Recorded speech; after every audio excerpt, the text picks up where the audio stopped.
દર્શક મિત્રો, આપ નિહાળી રહ્યા છો એસ લાઈવ ન્યૂઝ બુલેટિન। નજર નાખીએ અત્યાર સુધીના મુખ્ય સમાચારો પર। રથયાત્રાની સરસપુરમાં તડામાર તૈયારીઓ, તંત્ર પણ કામે લાગ્યું।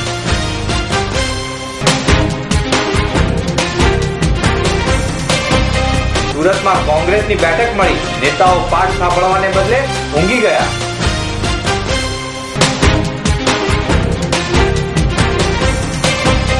એસટીએ વોલ્વોના મુસાફરો માટે વેટિંગ લોન્જનો કર્યો પ્રારંભ।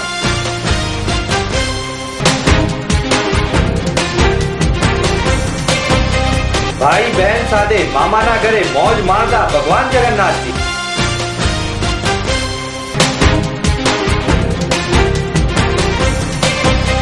મર્સિડીઝ દ્વારા ઈ ક્લાસ કારનું અમદાવાદમાં લોન્ચિંગ।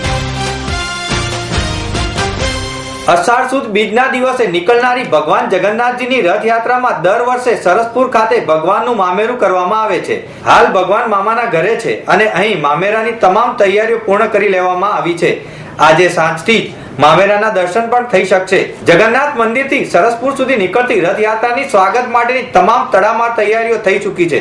રથયાત્રાના માર્ગો પર પાણી છાંટવામાં આવે છે, સાથે સાથે ચા નાસ્તાની વ્યવસ્થા કરવામાં આવી છે, જેના માટે વિવિધ સંગઠનો અત્યારથી જ જોતરાઈ ગયા છે। હાલ સરસપુરમાં ભગવાન ભલે પધાર્યા જેવા વિવિધ પોસ્ટરો લગાવવામાં આવ્યા છે। આ ઉપરાંત રથયાત્રાના દિવસે બપોરે જ્યાં પડાવ નાખવાનો છે ત્યાં પણ સાફ સફાઈ, પાણી, લાઇટ જેવી પ્રાથમિક સુવિધાઓનું આગોતરું આયોજન હાથ ધરવામાં આવ્યું છે। અમદાવાદના mayor Meenakshi Patel, deputy mayor Ramesh Desai, standing કમિટીના ચેરમેન સહિતના અગ્રગણ્યોએ ગઈકાલે રથયાત્રા જે માર્ગ પરથી નીકળવાની છે તેનું નિરીક્ષણ કર્યું હતું અને અધિકારીઓને જરૂરી સલાહ સૂચન આપી હતી। આ ઉપરાંત ભયજનક મકાનોને દૂર કરવા તથા રિપેરિંગ કરવાની સૂચનાઓ આપવામાં આવી છે, જેથી રથયાત્રા દરમિયાન કોઈ અનિચ્છનીય ઘટના ન ઘટે।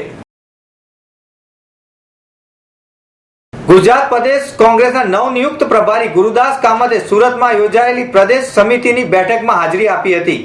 આ બેઠક બાદ પ્રદેશ કોંગ્રેસના નેતાઓ સાથે ગુરુદાસ કામતે વ્યક્તિગત ચર્ચા કરી હતી, જેમાં તેમણે પ્રદેશ માળખું સંપૂર્ણ રીતે બદલી નાખવાની વાત કરી હતી।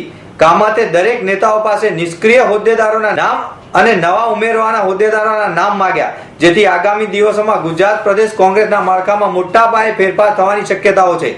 પ્રદેશના નેતાઓ સાથે બેઠક બાદ ગુજરાત કોંગ્રેસની સ્થિતિ અંગે વિસ્તૃત રિપોર્ટ રાહુલ ગાંધીને આગામી લોકસભાની ચૂંટણીને અનુલક્ષીને કોંગ્રેસની સ્થિતિ સુધારવા માટે આકરા નિર્ણયો લેવા માટેનો પ્રભારી કામતને આદેશો આપ્યા છે। મજાની વાત એ છે કે આ બેઠક જ્યારે ચાલતી હતી ત્યારે કોંગ્રેસના અમુક નેતાઓ બગાસા ખાતા હતા, જ્યારે અમુક નેતાઓ મીઠી ઊંઘ માણી રહ્યા હતા। આ બેઠકમાં કામતે મોદી પર આકરા પ્રહારો પણ કર્યા હતા। ગીતા મંદિર એસટી સ્ટેન્ડ ખાતે વોલ્વો બસના મુસાફરો માટે વાઈફાઈની સુવિધાવાળું વેઇટિંગ લોન્ચ લોકાર્પણ કરવામાં આવ્યું। અહીં એલસીડી ટીવી, એસી અને વાઈફાઈની સુવિધાવાળું વેઇટિંગ લોન્ચ તૈયાર કરવામાં આવ્યું છે। આ ઉપરાંત વોટ્સઅપ ઉપરથી વોલ્વો બસનું ટાઈમ ટેબલ જાણી શકાય તેવી વ્યવસ્થા પણ ઊભી કરવામાં આવી છે।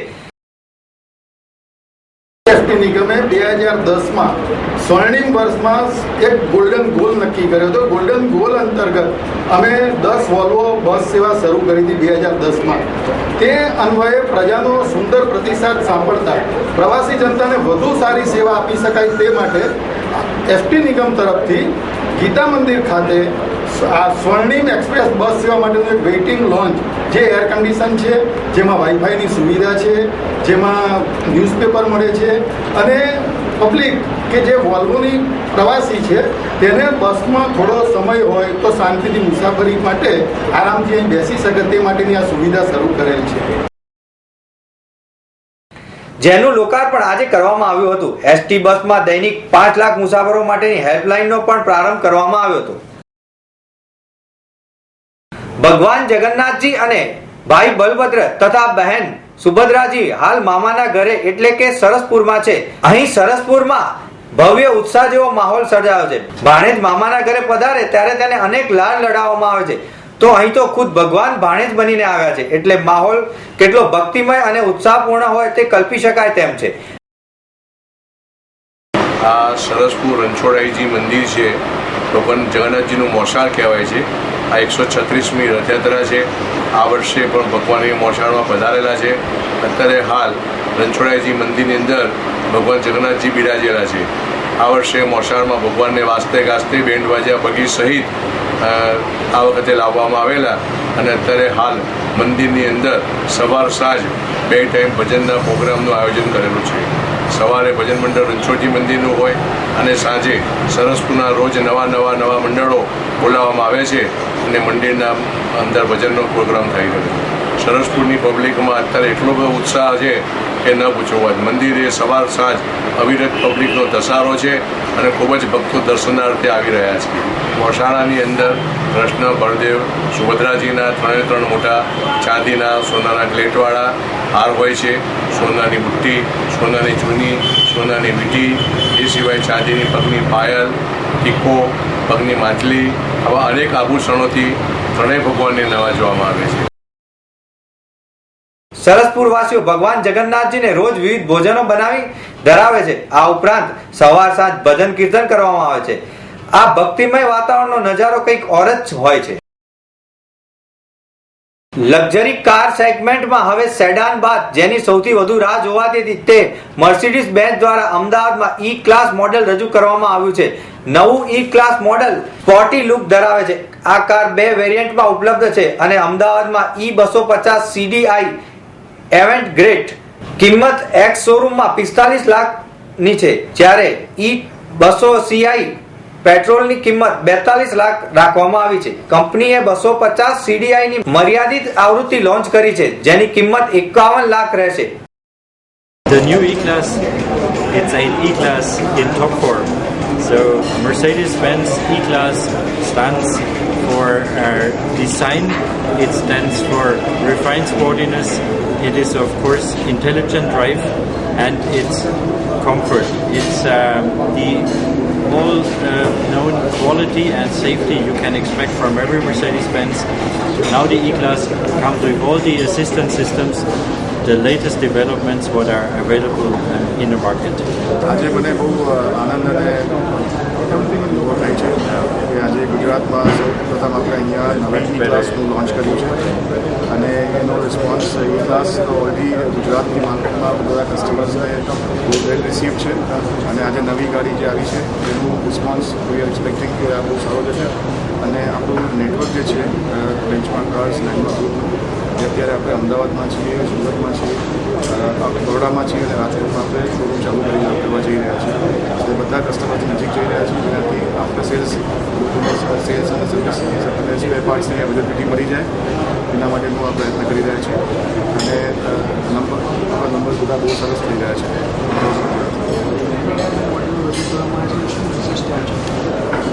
આજે 2 મોડલ લોન્ચ કર્યા છે એ top of the line models છે એને અવાનગાર્ડ કહીએ છીએ. એ અવાનગાર્ડ 2 એન્જિન વેરિયન્ટ્સમાં છે, એક ડીઝલ છે અને એક પેટ્રોલ છે ટોપ ઓફ ધ લાઇનમાં અને બંનેની પ્રાઇસ તો અનાઉન્સ કરી છે. 45.5 lakhs is the price for diesel and petrol is 44.5. પુણેમાં ઈ ક્લાસનું એસેમ્બલિંગ કરવામાં આવે છે, જેમાં અંદાજે 30 થી 35% સ્થાનિક કમ્પોનન્ટનો હિસ્સો રહેશે. કંપનીના મેનેજિંગ ડિરેક્ટર અને CEO હેર્બર્ટ કેનરે જણાવ્યું હતું. કંપની 11 જુલાઈએ બી સેગમેન્ટમાં પણ પ્રથમ ડીઝલ કાર લોન્ચ કરવા જઈ રહી છે.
कन्हैया बताई गयो रे वो तो छोरो गोवाल को कन्हैया बताई गयो रे वो तो छोरो गोवाल चोरी चोरी माखन खाई गयो रे वो तो